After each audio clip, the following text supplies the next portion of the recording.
The whole crew there. So you were the valedictorian of your high school in Miami, and had the opportunity to give a speech at your graduation. And I think the vast majority of your speech was about colonizing space. I think all of it. I think all of it as well. Yeah. Right.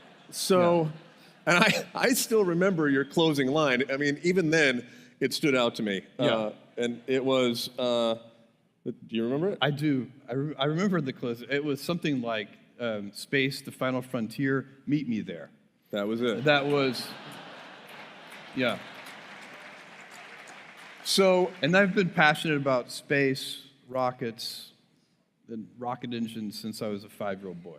and so, I want to talk about that a little bit because, we've talked about, or, certainly the story you've told about having seen the moon landing in 1969, right? So this is Pop again. That's Christina, right? That's our sister on the floor. So this was a very familiar setting for us. Anytime Pop was watching TV, he was laying on he had perfectly good furniture. I could see it, but he liked to lay on the floor. Laid on the floor to watch television. Yeah. And you remember a scene exactly like this when you were watching the lunar landing. Yeah. No, that was his posture. Yeah, and I do think you never know exactly. You don't choose your passions choose you. How they are formed, you're never completely sure. But I do think you get imprinted somehow early on with certain things. You just get excited about them, and because you're excited, you pay more attention, and they grow. And space is like that for me. I watched Neil Armstrong step onto the moon when I was 5.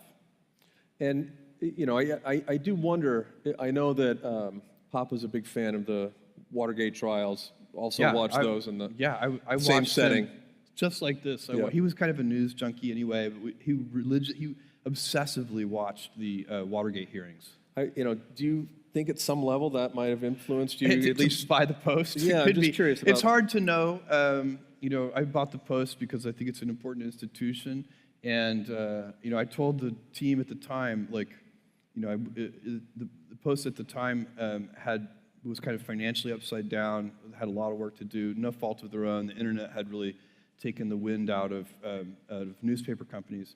And I said, look, I would not buy a financially upside down salty snack food company.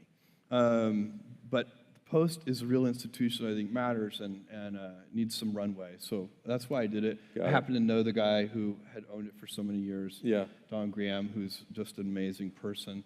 And so that all worked out. But did watching the Watergate hearings with Pop on the carpet have influence on that? Probably. Right, at some level.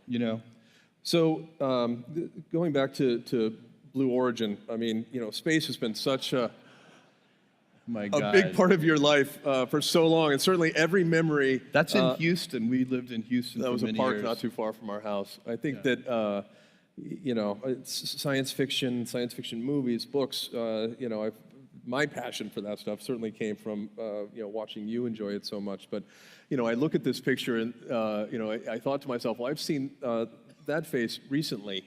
So this is, you're standing on the landing pad.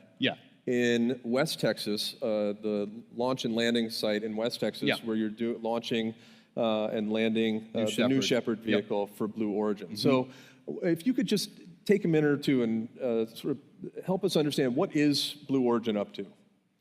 Well, Blue Origin the vision for Blue Origin is millions of people living and working in space. And the key thing is we have to dramatically reduce the cost of access to space. Right now, space travel is very expensive.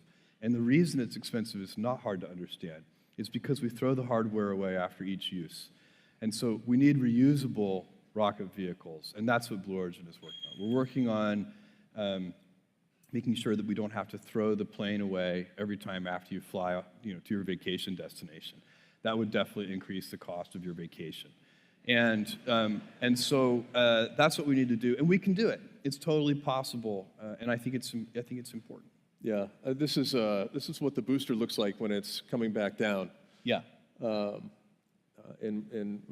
This is again coming back. My down cowboy hat still has champagne stains. Which, that's right. Your hat still has. It's the best kind of stains.